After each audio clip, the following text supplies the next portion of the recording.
But come on, that's not the way this team is built. The strength of this team is not throwing the ball. That's not their strength. So you don't want to, I don't care what the other team is, because you can't make the focus what the other team is, see? Because we clearly saw that against New Orleans. If they had looked at the other team, they say, well, we're surely not going to try to run the ball against these guys. We're just going to throw the ball every play. No.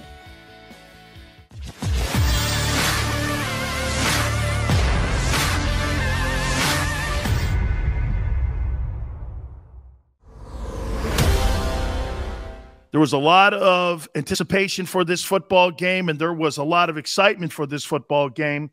And the Eagles go to the Meadowlands and absolutely lay an egg. And our friend Garry Cobb from Fox 29 in Philadelphia is joining us now, as he always does. We'll ask him at the back end of this about Lincoln Riley taking that USC job at his alma mater. But please do me a favor. Also, please like the show and share it a little bit later on. I'm sure Gary's got some comments. And I'll start it out with you, Garry, here.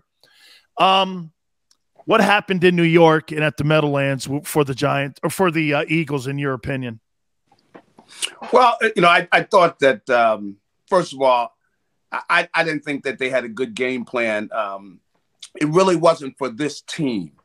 It was for a team with a veteran quarterback who's played a lot. Look, Jalen Hurts, what is it? Is his 16th game or whatever it was? And they want to come out and start throwing the ball. You've had success running the ball. Like, why are you changing anything? You just ran the ball down the throats of the number one run defense in the NFL. And what do? You're going to come out and change. And I'll tell you, Coach, he really needs to, take a look at himself, because I know he was a receivers coach. And, his passion was designing pass plays. And nothing got him going more than, seeing a passing game come together. But that's not what you have. You've got an outstanding offensive line. Young kids that want to fire off on people. They don't want to pass block. So why are you going to change anything when you had all this success? You're running the ball better than anybody in the NFL. And really, you can see the reason why. One of the reasons clearly is the legs of Jalen Hurts, his legs. And, everybody underestimates his speed. They let him get around the corner every week.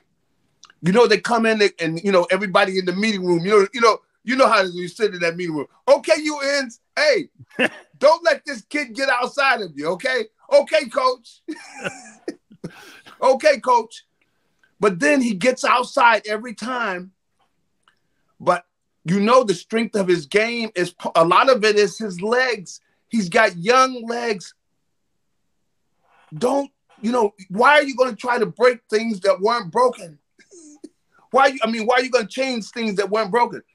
You're killing people, and then you do them a favor. Well, you know what? We got a great idea. We're going to throw more this week. What are you doing? And you still gain 200 yards on the ground, but you really should have just kept the ball on the ground. It didn't have to be that hard. What are you doing? It just, I think the coach, what happened is he reverted back to assistant coach he was.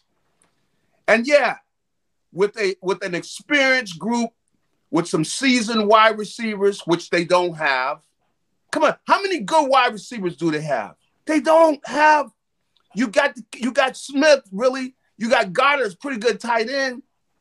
These guys are not seasoned. Even a kid who's a talented kid in Quez Watkins, this kid is talented. Kid is not seasoned. You can't rely on that. So you rely on your running game. You basically come in, and this is the way they should have an attitude. We're running the ball on people. We don't care what they get in. They can put 20 people up at the line of scrimmage. We're still running the ball on these guys. And we will throw the ball some, but we are a running football team. Come on. It is not, really, he needs to be taken out a horsewhip for screwing up that game like that, because it's not that hard. They've already shown what they really are. Their strength of their game is that offensive line, letting those guys fire out, and nobody can stop them from running the ball. And also, you want to give Jalen some options where he can take the ball and keep it, and what they've been doing. I mean, like, come on, man. You run up and down the field of New Orleans and you go out like, you sit there at home. Honey, I got an idea. We're running the ball real well the last 4 weeks, but I think we'll throw it this week and trick them. How's that? She should have reached across the table and slapped him.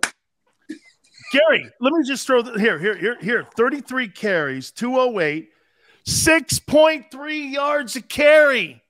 6.3 yards a carry, and you're throwing the football, and I'm like this. It was situational play calling, in my opinion, Garry, that, they ran the ball 33 times, but in situations like first down, dude, if this is me and I got that O-line and I got what Mulata's doing to that giant, I'm running the ball 2 times in a row, no matter what. And no matter what. What's Dallas? You know what? I watched Tom Brady play, Garry, over the weekend against the Colts, and I see what he means to Tom Brady. Instead of getting Jalen Reagor, who sucks, involved in the game and trying to develop Devontae, get that relationship going with that tight end. Look at the tight end play in the NFL. Come on. Kittle in San Francisco. Yep. Mahomes and Kelsey in Kansas City. Yep. Gronk and Brady down in Tampa. When That's you've right. got a guy, hell, even Wentz when he had Zach Ertz, man. Yep. When you have that guy on the seam, it's impossible. Why are they not implementing and using him more? He had 1 target for no yards. It makes no sense because they're a running football team. The tight end, look, once you get that running game going, I'll tell you this as for experience. When you're a linebacker, you're thinking about that running game. When they go run fake, the last thing you're thinking about is that tight end. Coach, you got to cover that tight end too, Coach. Look at that run fake that got at me. I can't do all of that. So that's why the tight end goes right along with a good running game. And when you start running and imposing your will on the other team, and that's what they have been doing. Look at the New Orleans broke. Their defense broke. Yeah, because they were pounding them so hard. Why wouldn't you think you could do the same thing to the Giants? And then you got to realize, look, Jalen Hurts is best when he's throwing. The throwing is the second or third option, meaning that you've already run the ball and beat the guys up. Then you go play action. And he's throwing to wide open receivers. Why are you making this hard? Where all of a sudden now you're going to go drop back pass without running the ball. You start off the game, you won't run the ball. I'm telling you. I wish I could have just reached out there with a hammer and just slapped him. Wake up, put this more on the coaching staff and the situational play calling. Yeah, that's what it is. That was the biggest thing because that this team is a running football team. That's where their strength of their game is. Really when they go into where they're throwing the ball the whole time, yeah, they've gained some yardage and things, but the thing been impressive about this offense this season has been their running game where you go like, whoa, what a performance. That's their personality. Let them do what they do best. You got a young quarterback. Why? And come on. He doesn't have a bevy of receivers to throw to. He's not. Come on. Look at what Brady's got down in Tampa. All these seasoned receivers. When he drops back, he's going to got 3 guys open. Now, which one of these guys I'm going to throw to? I got 3 guys open. They don't have that when they run routes. Come on. These guys are young players. And, then what's so bad is then you get to the point where you're throwing the ball to that doggone Reagor. I could have went over there and choked him. Man. man, I'm just terrible. Gary, he doesn't. I mean, on some that one, I think it was the one pick when he did throw it in double coverage. Yeah. The guy didn't fight for the ball, though, man. Come on. He let that guy come underneath him and didn't even try to do anything. He didn't try to go up and get the ball at his highest point. He just waited for him to intercept the ball and just, come on. That's not the way you fight. Come on, man. And then if you're a quarterback, this guy here, man, he's not fighting for you. If you want a quarterback to throw you the ball, when he throws one that could be picked off, doggone, you chew that guy's neck off or whatever. You don't let him come down with that ball. That's the way you do, man. And I don't like that kid, man. I'm just, and it's getting worse. I mean, I haven't liked him all year. I said, you know what? You got to admit when you make mistakes. You got to admit when you make mistakes and move on. You don't stay there forever. Let that kid, you need to go let that kid get some air. Let him get out of here, man. Absolutely, that kid's not going to help you. No, the Greyhound, let's get his ass to the Greyhound. Gary, let's go over to defense. If you were to say this about Jonathan Gannon, maybe since the Carolina game, you only surrender 13 points to a divisional opponent, which you know is very difficult to do. You only give up 264 yards in total offense, 194 yards in passing offense, and you hold that team to 70 yards rushing. I mean, I don't know about you, but if that's my group, I hang my hat and go like this. Hey, man, I'll tell you what, I brought my lunch pail today. How'd you think they played? Hey, I thought they played well. I thought that's what's so painful about this loss, man. Come on, you're not supposed to lose this game, man. Come on. They had to work to lose this game. They had to work because the Giants didn't want the game. They were trying to give them the game. Yeah. And they just wouldn't go ahead and take it. And, the defense played well. I thought, they did a good job both against the run and the pass. But, you got to score some points. I mean, this is the NFL. And really, that touchdown that they scored, come on, that was the shakiest touchdown. That ball was on the ground, man. Oh, yeah, I did too. I did too. Hey, Gary, I think Slay and Hargrave, I think those two guys are Pro Bowlers. Is that fair? I think that's very fair. I think that they played well most of the season. They've clearly been the best players on this defense.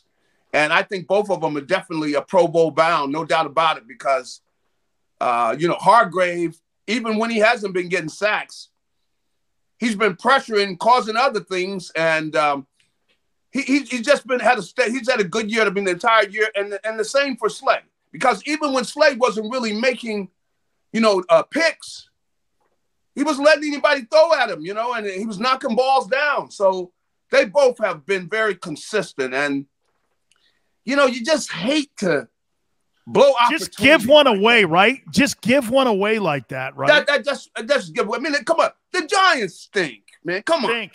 The Giants are not a good football team. No. You're not supposed to be losing to a crappy team like that. And I got to admit, Saquon Barkley, he's stealing money, man. Maybe he's still hurt. He's yeah, I'm with you. Now, Gary, didn't you just go like this? I mean, like you said a couple minutes ago. So they stop a team and they run the ball on a team that was only giving up 73 yards a game. And then they go against a defensive front that's 23rd in the NFL against the run. And they don't situationally keep running the ball. I mean, the 33 carries, they should have had 53 carries. There were only 50. Hey, Gary, get this. Yep. Both teams had 10 series. That should tell you. Yep. Okay? You're not going to get the ball a lot in a game like this. People are going to be running the ball. You need to be effective. When you do 3 and outs, they gave the Giants probably 5 extra series? Yes, because they went 3 and out? Yes, they did. And, this goes back. I'm telling you that I think this was because, with Sirianni, and I know that, wherever you learn the game and everything, he has a passion for throwing the ball. That's the way he got his job. He got in the NFL because of his knowledge of the passing game. So that's what really gets him going, He loves the passing game, but come on. That's not the way this team is built. The strength of this team is not throwing the ball. That's not their strength. So you don't want to – I don't care what the other team is, because you can't make the focus what the other team is, see? Because we clearly saw that against New Orleans. If they had looked at the other team, they'd say, well, we're surely not going to try to run the ball against these guys. We're just going to throw the ball every play. No. You come out, especially when you got young players, you let them do what they do best. And when you let Mailata and, Lane Dickerson over there on that side and Jason Kelsey and Lane Johnson and, the kid Driscoll, you let all of them get going, man. They enjoy run blocking. Let them run block. And let's get that, that running game going. And then, the Giants would have rolled over and quit, man. If they'd have pounded them. Yeah, if you would have got a lead on them, Gary, I'm convinced that that team, because they had been beat up, they got beat up the previous Monday night by the Buccaneers, and I'm with you. I think they would have laid over. But can a loss like that, Gary, against the Giants affect you in another game like the Jets coming up this weekend? If they can't, they've got to put this game behind them, right? You got another one coming up here that you can win. That's right. You don't want to drop to two sorry-ass teams. That's right. So they definitely want to put that behind them and really think about what they're capable of, and they got to come out and they got to go after these guys and let them physically. You want to let that offensive line, it's like raw meat. Let them go out there and chew those guys up. Yep. They tell them we're gonna bust their head. We're coming at every one of them, and then you're back to where this team was. Which there's something about when you're running the ball down somebody's throat, man.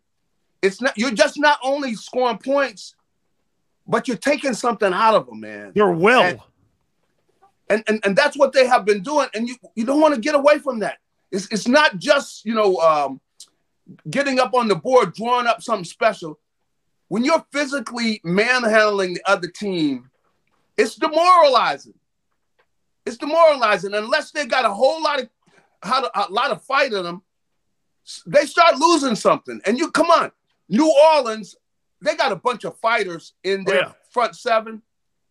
Hey, they rolled over. You saw there at the end. You didn't see anybody getting up with any fire, man. They had the ball run down their throat, and it took something out of them. And it really helps the other side of the ball, too, because you're just being physical with that other team. And when you have the ability to do it. Let those guys, and I tell you, I think over time, Mailata and Dickerson on that side, man, as young as they are, that's the biggest side, man. Whew, those are some big boys. Upshaw and Shell, with Dallas big guys Dallas, big guys like Upshaw and Shell. Yeah, that's right, boy. You hit it on the head there. Those guys, oh man, how many years did they do that to people? Yeah, they 17. Went up there, man, and they pounded guys. Yeah, and so when you have the ability to do that, especially right now, you got young. These guys are young. They can do that all day, man, and they like nothing better. Turn them loose, pound that ball. And then you pick your times when you're going to throw the ball. You don't want to just come out and start leading with a passing game. It's not the strength of your football team. So hopefully they don't make that mistake again. Absolutely. Let me, in closing here, I got to get your take on USC hiring Lincoln Riley, your alma mater. He leaves Oklahoma, which nobody saw that coming. I mean, that is a massive program, and I think it shows you the massive brand that USC is when you could pull a guy like that out of a place like Oklahoma where he's had really great success. Just your take on what it means to you that they got a big name and a really good coach. Well, it's an outstanding move. I mean, I have a sports director over at Fox 29, and Tom, he's a big Penn State guy. That's what he is. He went to Penn State. So, he's always into Penn State, but he was concerned that we were going to get their coach, see, because that was the rumor James for Franklin. a while, till he signed and everything. So I was surprised. I mean, I can't say I don't think they could have done much better. And they did it in the dark of night on people, man. They went in there with, I guess. Oh, nobody knew. What's that? Nobody knew. They parachuted in, got this kid. He's in L.A. right now, recruiting now. And making it happen. By the way, Gary, as I leave you here, make sure you tell your news director or your sports director, if he's a Penn State guy, Dan Sileo will never like him as long as he lives because he's a PSU guy, and they beat me in the night of the championship game and the fiesta. No, I'm kidding, man. All good. Hey, Gary. Hey, you shouldn't have said that because he's going to get something out of that, you know. Gary, thank you, brother. Appreciate it, my friend. All right. Hey, have a good one. You got it, man. My friend Garry Cobb. All right, guys, do me a favor. Hit that like button. We come back. Are the Eagles back in the quarterback sweepstakes? We'll hit on that. You keep it right here on the National Football Show.